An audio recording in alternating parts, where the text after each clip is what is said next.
Hey, peace and blessings, everybody. I know that I had mentioned before that I was going to do a Let Your Hair Down segment, and so this is the first segment of Let Your Hair Down.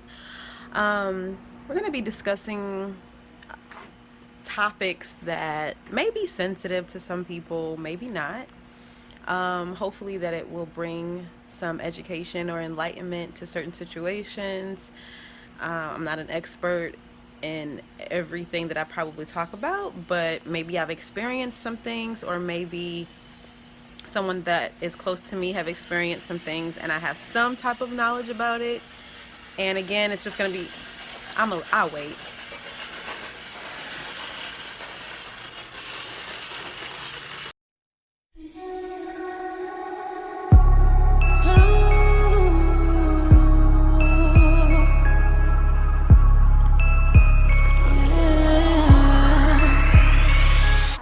I can't forget the promises of change, and the promise that my life ain't left up to simple chance. Man, inventor of the slogan, my word is my bond. His word separated earth and sea without a magic wand. Best life fixer up, yeah, he's a master carpenter, constantly building me without any lumber. Won't retreat, withdraw, backtrack, renege, resign.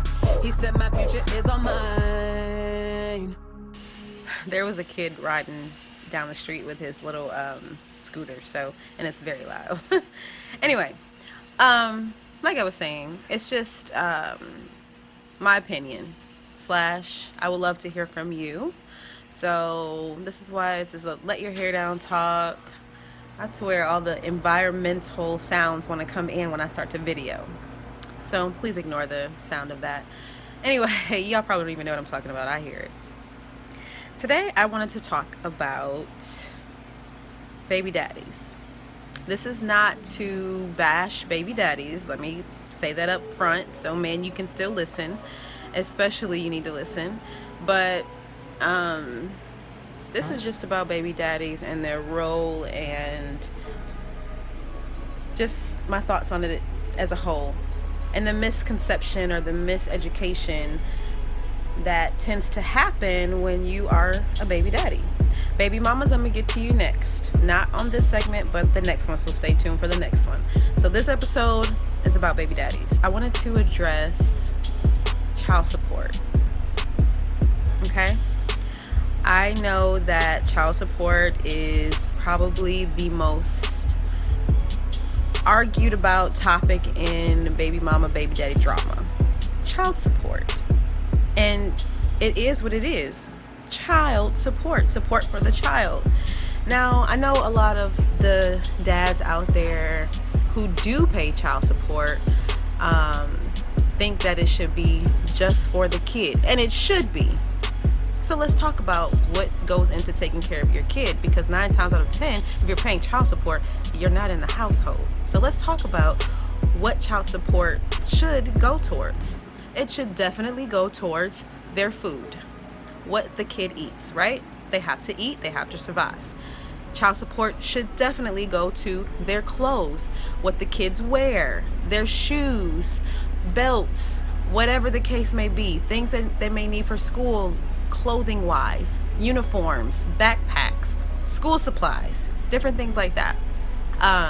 Child support also should go towards the cost of living for the child. They cannot live off of food and clothing alone.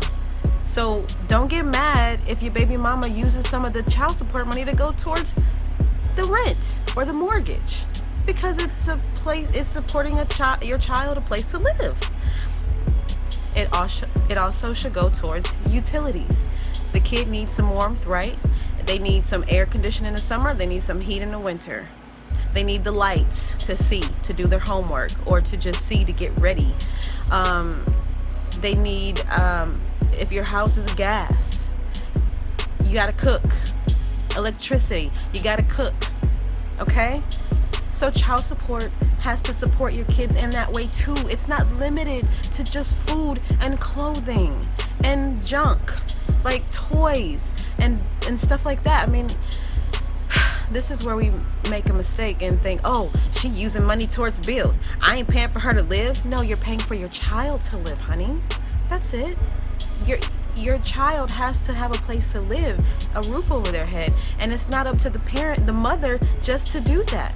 It's not her responsibility only. That's what child support is for as well. What else is child support for? If a mother puts gas in her car with child support, come on, honey. You gotta remember that this is the woman who is driving your kid back and forth to where they have to go. Whether it's a school function, whether it's school, whether it's church, they have to raise the child up. Whether it's to the grocery store to get the food for your baby. I mean, it's for your child as well. Let's see, what else? Doctor bills, co-pays, different things like that. Insurance is a whole nother thing. Like, that's a whole nother ballgame, because maybe the dad has the child on your insurance, maybe the mother has them on their insurance. I don't know, but maybe you guys have something worked out. But there tend to be co-pays that you have to pay, medications, different things like that. And so I'm trying to think, what else could we put under that? Now, if the mom is running a little low for funds and she needs to use some of it towards the car insurance or the car payment, I mean, I'm just saying, all of these things tie into your child. It has nothing to do with the mother.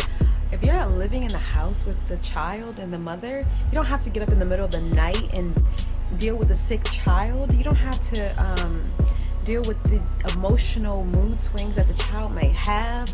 You don't have to deal with their behavior because the child has to be trained up. You don't have to deal with all of that. I mean, you might see them on the weekend, or you might see them every other day or after school or whatever the case may be, but being there 24/7 is not the same. So that's the number 2 thing that I wanted to talk about, is just that the things that you don't have to deal with as a baby father that you need to take into consideration when you're dealing with your baby mama. Now, I might be missing a couple of things, and you know, I can't name everything, but please don't get mad. This is serious, you guys. I'll wait. Here he comes again, a little boy. I'm just saying. I know a lot of men get upset about stuff like that. Now, I'm not saying go get your nails done, go get your hair did, anything like that. I'm not saying that. That is personal stuff that the mother, you know, she should take care of herself. You know what I'm saying? Now, I'm just saying, you can give your opinions on that. Men, please chime in. Women, chime in as well. So if we think about it this way, if you were married or if you were together, you guys will be taking care of the kids together. There's no book that says once you get a divorce or once you split up that I don't have to take care of certain things anymore for my kid. So it is the responsibility of the mother and the father legally to take care of the child. Think about your kid, because they're the only thing that matters at the end. They are why we're even having this conversation. They are the most important thing. So everything you do should be around your child. Think about the child. Love them. Do for them. I'd like to dive deeper into this topic, but first I would love to hear from you. So let's just start here and kind of build from this conversation. And remember, this is just a small tip of the iceberg. It's such a tiny subject, but so taboo in a sense, I shall say in a sense, because people talk about it in a negative connotation only instead of coming to a better understanding and agreement. So until next time, hugs and kisses, hugs and hugs, I should say. This is your girl, Shanté M. King, aka Embrace, capital M, capital B, Race. And until next time, holla at you later.